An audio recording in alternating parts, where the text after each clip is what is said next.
What's up, y'all? It's Kobe here again for another video. You already saw the thumbnail, you read the title, you know what you're in for. Today we're gonna be breaking down this. It's kind of a guitar like Brent Faiyaz 4-bets type vibe. I made this weekend and I really like it. I think it's one of my favorite beats that I made, you know, like recently. So I really want to like break this down for you guys. So let's just get right into it. I actually started with the drums, but before I talk about the drums, let's go over the guitar. This is the main melodic part on this sample. And the thing is, I do not play guitar, and I'm gonna show y'all how does someone that doesn't know how to play the guitar records their guitar. This is all of my guitar tracks. It took me a couple of minutes to, you know, get this all down. It took me a bunch of takes, and I just recorded like single lines one at a time. Let me show you my guitar. This is the guitar that I used. Is a I don't know what type of guitar this is. I'm not gonna act like I know about this. I just, you know, picked it up and started to play this. Like, shout out my boy Juice if you want to know more about guitars and actually hear a guitarist play. You know, you can go to his like profile and shit. Well, let's start with the guitar on this. The first thing that I've done was the chords, right?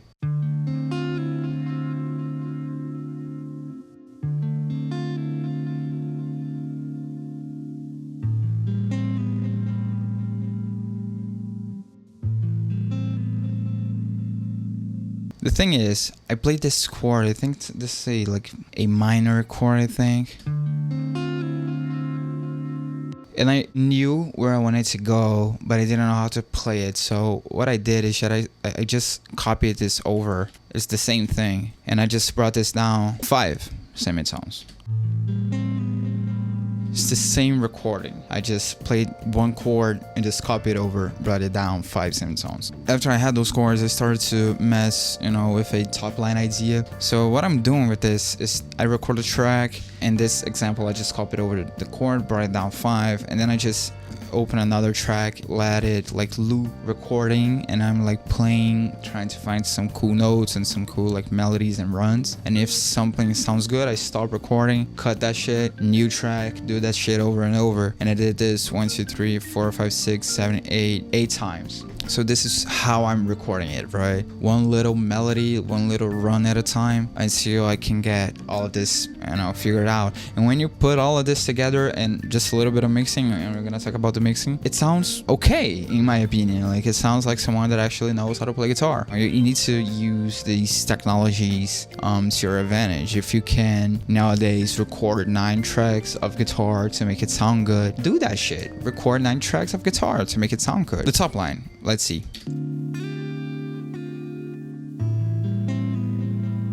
And you can see like this little cut here is because I messed up the timing. So I just cut it, like move it over. I'm doing this like manually. Another track.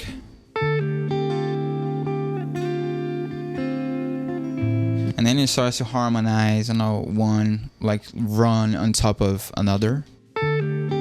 Let's see this other one. It's one of my favorite ones.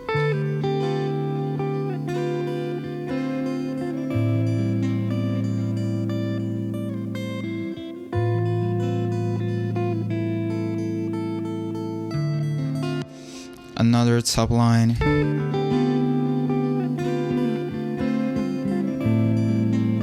Just pan to the left, right? Panning also helps a ton, you know, like you can see everything is spans except the chords. Another top line, let's see. Let's just pan to the right.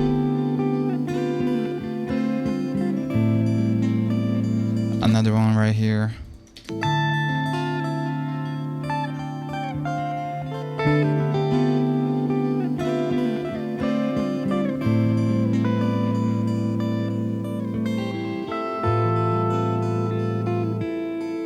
And one thing that you want to do is jump between octaves. So you're gonna see that I have my chords, you know, on a lower octave, and then a melody on an octave above it, and then another melody an octave above it. You want to, you know, mess with like different strings and different octaves, so you can get all of these like different sounds. It's cool because it sounds at the same time. It sounds organic but also sounds electronic, you know, at the same time, because no guitarist could play all of this at the same time. So it's a lot of layers with different octaves. I really like this. I don't know if I made this clear. I actually really like this melody here. Another track.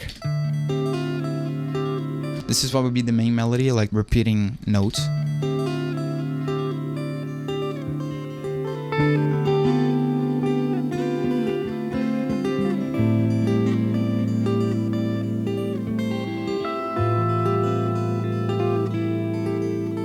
And another one here. And like, again, it's this little moments, this little runs. You know, when you pair everything together,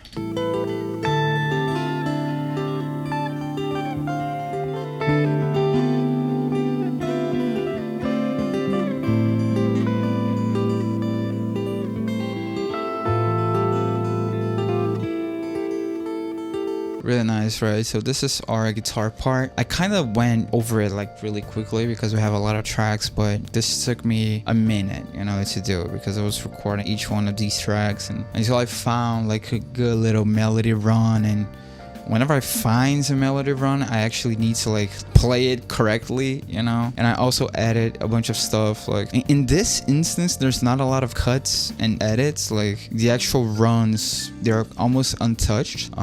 There's like this one here that I added, but most of them are like untouched and shit, which, you know, it sounds nice. It sounds organic because it's like out of time. And you can see like I didn't quantize like any of this. Like on Ableton, you can quantize the shit in here. I didn't do any of that because I really wanted it to be like sloppy, you know, a sloppy feeling.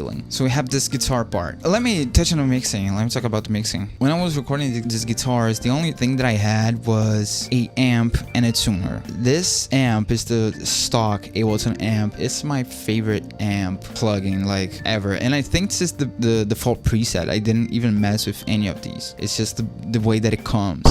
Whoa.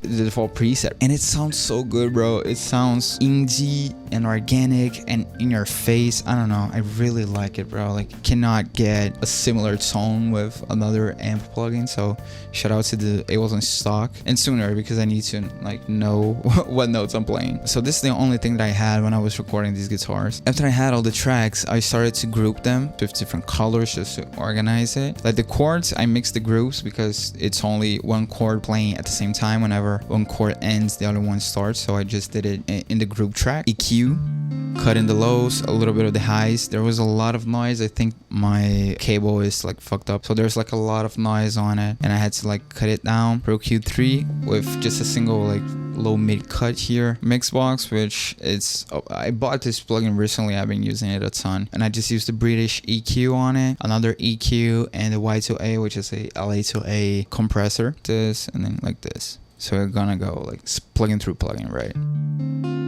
This is how it sounds now. Pro and Beats, just a multi-band compressor by FabFilter, again to turn down those lows a little bit. I didn't want to like completely cut them away, but I wanted to actually like really bring them down because I wanted to carve space for the bass. I'm not looking at the camera a ton, I'm looking at my feet here. Like, I'm sorry, I need to like be better at this. Glue compressor, again, bro, I love this compressor. This is Ableton stock compressor called Glue compressor. This is gonna be like top 3, one of my favorite compressors ever. I use this shit a ton on everything. Like, another set of plugins that I've bought recently, like Soundtoys was having a sale and I really want to buy their plugins, and I bought the whole suite. So this project has a lot of Soundtoys plugins. So I use Echo Boy, by the way, and it sounds so crispy, so good, this delay, bro. And Super Plate for the reverb.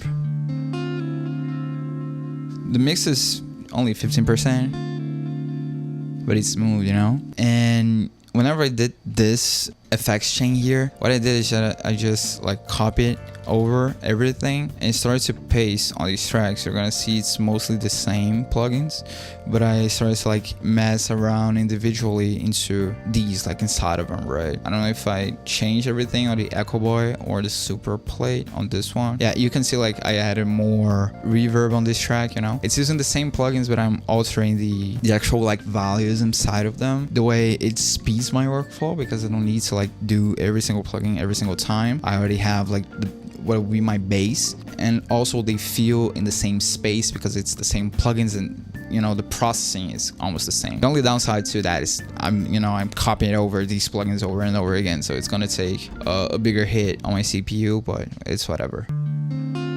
And I probably just copied over like this track. Whenever I mess with this one, I copy it over to this one. If I feel like a single track, like one of these runs or melodies, they need more EQ or more delay or more reverb, I do that. But at this point, it's almost all the same, you know, for all of these. And this is how they sound together.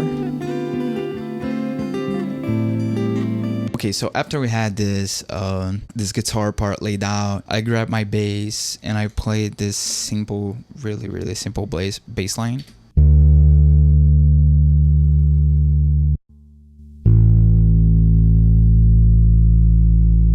The bass that I use, I think you guys can see it here. It's a EP bass. Again, I'm using this stock amp on Ableton, tuner, glue compressor, and decapitator. Like I said, there's a lot of sound shit in here. And the bass and the guitar together, I think what makes this bass line good, in my opinion, is the actual timing. The way that it comes in.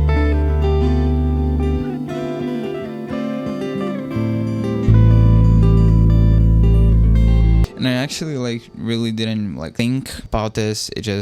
I just found that timing when I was, you know, messing around with it. On top of that, this is like good already. I could just go with this, but I wanted to add a Rhodes sound just to fill out those mids a little bit more and give it like a bed that the guitarist could lay on. So I went to Keyscape and I picked this preset, Classic Suitcase Lush. I messed with the tremolo a little bit. It was a little bit high, and I just laid down these chords. I think I just clicked this chords in.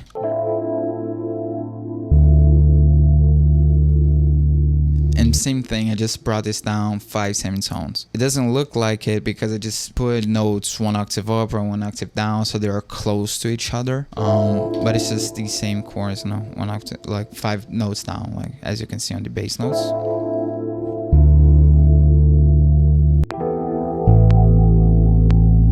And it sounds creamy. One other thing that I want to say is these like bass sounds.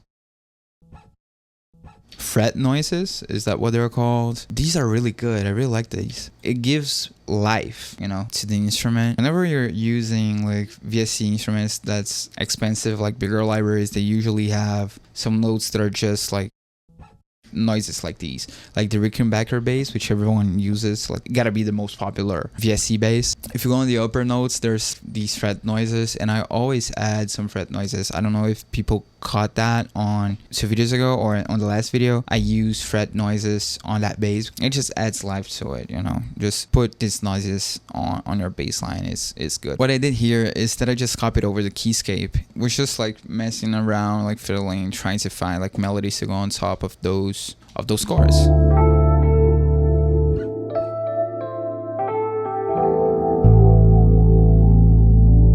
These don't need to be complex at all. It's just like little runs, like some ear candy.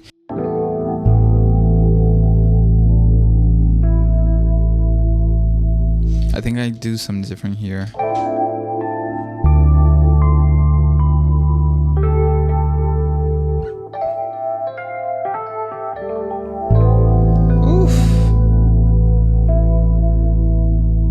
Oh, that shit sounds kind of crazy, bro. I had this like more busy melody.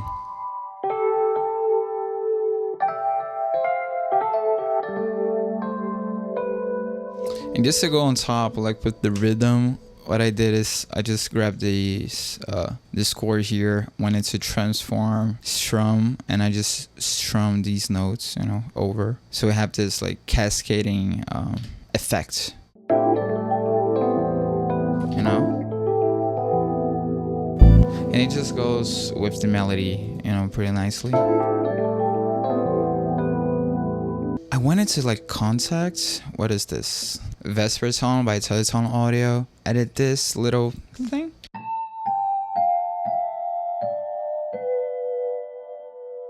The idea was to find like a celeste sound or something, you know, on that style. So go on top of it, it's a little thing, I don't know. I guess it could be on it or not. It wouldn't make a lot of difference. And this is like the whole like melodic parts all together.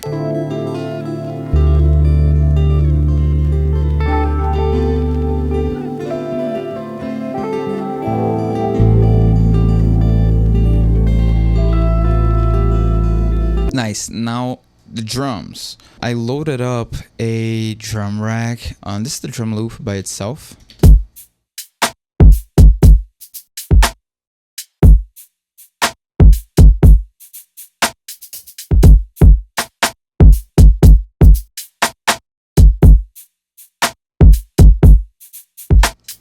This is the drum loop. I don't know what to say about this. The rims sound really nice. I have two of them, like a rim and a snare sound. The shakers help to give it some, you know, bounce to it. You know that you can see it's off grid because I'm mixing in like triplets, right? So this is like the triplet. So like this one is a triplet, but this one isn't. So, you know, it helps to give that, you know, bounce or whatever. The rims in here, I wanted to treat them outside of all of the other ones, so I grouped them inside of the drum rack. So this is a group that has the two like rims, like the rims and the snare, and I just put a drum bus on it. Drum bus is a stock Ableton effect that I love, and it just gives like some crunch and like some, you know, whatever, bro. Like it makes it hit harder, you know what I'm saying? I just wanted to give that extra like grit to these ones. And instead of just, I don't know, like putting the volume up or some shit, I just used the drum bus. On the end of everything is another drum bus. And you can see like I'm just putting like 2% here, like 3% here. Here is like 30, but it's not a lot, right? I don't want to like squash these drums. So I duplicated the clip and just wanted to change the drums a little bit. So you can see that some of them I deactivated it. I used this like mute all of this shit, so this new part will hit harder, you know. And like all of these together,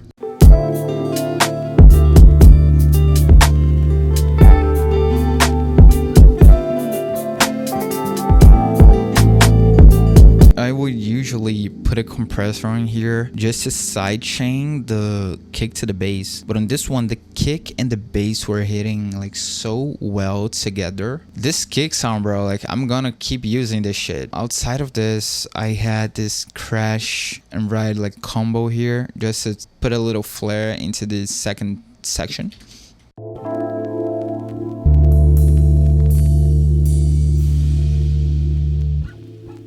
I just did this like little effect on the end of the beat here.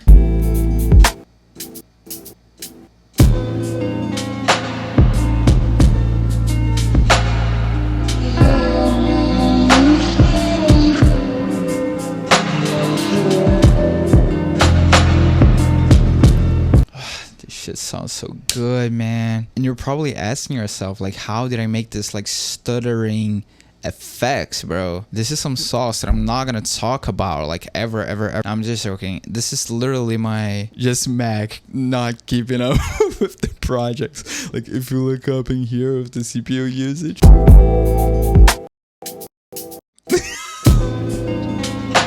but it sounded kind of hard, bro. Like the project glitching out. It sounded kind of hard. Like when you render it out, there's no like glitching. You know, obviously, kind of sounded cool. That's funny. On this, it's the same idea that I've talked about a couple videos ago. Just resample like this last like bit here, but I'm also making the BPM and I put this on repitch. So it's basically like a vinyl. If you're bringing the BPM down, it brings the BPM down and also the pitch. And I had this idea of like this slow voice, unintelligible, don't know what it's saying, but it's there and it's new and it sounds good. I thought about recording some vocals, but I just went into Splice, found like a random like vocal loop. I don't even know how this sounds like originally.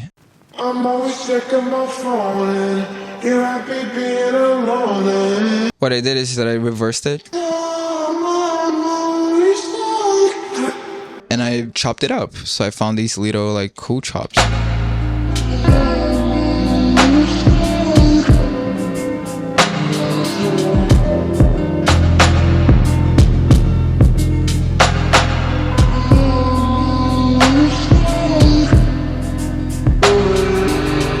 This is one of my favorite parts on the entire beat. Like this whole like breakdown section is really nice. And like I said again, it's a simple effect. It's just automating the BPM, bringing the BPM down from 60 to 46. I'm using Echo Boy here. Like you can see that I'm automating the mix. So there's like this tail to the delay on the vocals.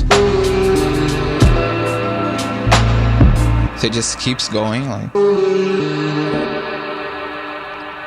And for you to do this, like this delay that never ends, you need to put the feedback on basically 100%. The feedback is feeding itself like forever, right? And then you can control whenever you want that effect by bringing the mix down or just completely like bypassing Echo Boy on this example. This is the entire thing. I talked about the automation of the BPM, right? Bringing this down. And this is it, bro. Like this was a really fun beat to make. I think that like the whole like Ableton workflow for recording instruments is really fun. It's really easy to do. The whole like Ableton workflow for recording instruments is like really fluid. It's really good. You know, I just left it looping and recording. Like for each of these tracks, there's like layers, right? There's like all of these takes that I didn't use that I was just like fiddling around like just like these fiddling like takes that I just tried to like find some cool melodies until I landed on something, you know, that I liked. And you can like just take your time. Like I said, I do not know how to play the guitar. You know, if you're at it for some time, you can like you start to notice what notes work and do not work and like come up with these like runs. It's pretty fun, bro. Like I mean, I really like this beat. I hope y'all like this too. I really hope y'all learned something from this, learn the plugin or technique or whatever. I really enjoyed recording this video for y'all. Please leave a like on this video and subscribe to the channel. Follow me on Instagram. DM me, like talk to me. I'd love to talk with you guys. We're gonna see each other on the next video in 2 weeks. See ya. Bye.